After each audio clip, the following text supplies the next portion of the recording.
طيب هل المصريين القدماء كانوا مأمنين بالكلام ده اللي موجود في المصحف بتاع الخمس أعمدة؟ كانوا مأمنين بيه. أما المصريين القدماء يقولوا وعوا خبر ديس اف ننسي نون، يعني واحد أحد خلق نفسه بنفسه أو أوجد نفسه بنفسه وليس له ثاني، ده إيمان بالله الواحد. طب هل حد شاف الله سبحانه وتعالى؟ لا.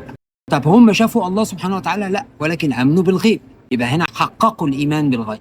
ويقيمون الصلاة، هل كانوا بيصلوا؟ عندنا كل الأوضاع التعبدية بتاعة الصلاة موجودة في مصر القديمة. يبقى كانوا بيقيموا الصلاة وكان عندهم كتاب.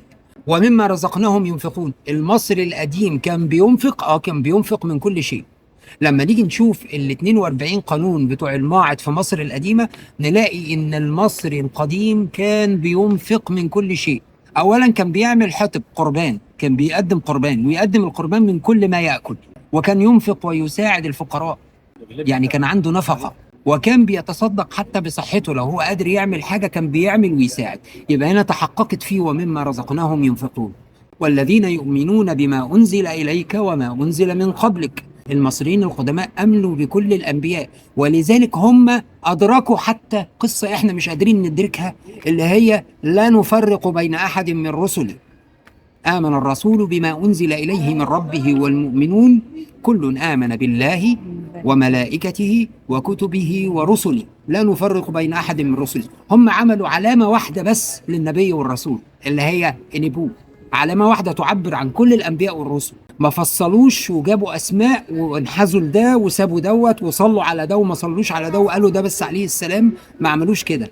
هم عملوا علامة واحدة لكل الأنبياء والرسل، يعني أمنوا بيها، اللي هي علامة إنبو، اللي انتوا بتقولوا عليها أنوبيس. هي اسمها إنبو، وبتعني النبوة وبتعني النبي.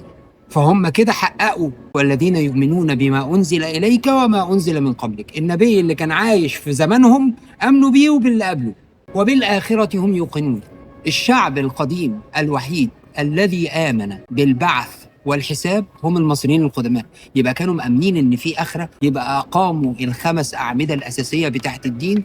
وأعتقد إن في جداريات كتير جدا هتلاقيهم بيتكلموا عن الخمس محاور أو الخمس أعمدة رئيسية للدين. ولذلك هم عندهم الدين اسمه دينو، العقيدة الخماسية. العقيدة أو الدين الخماسي، هم دول الخمس حاجات بتوع الدين الخماسي. ده هم سموه باسمه دينو. دينو دي خمسة، ونو تشريع الديني أو الشريعة الدينية، يبقى بمعنى العقيدة الخماسية. هم حتى سموه بهذا المسمى. ليه؟ لأنهم نزل عليهم أجزاء من القرآن، لأن ربنا سبحانه وتعالى فهمنا إن كل ما نزل قبل القرآن من كتب هي من القرآن. بسم الله الرحمن الرحيم. هو الذي أنزل عليك الكتاب مصدقا لما بين يديه من الكتاب. يبقى ما نزل قبل الكتاب هو من الكتاب.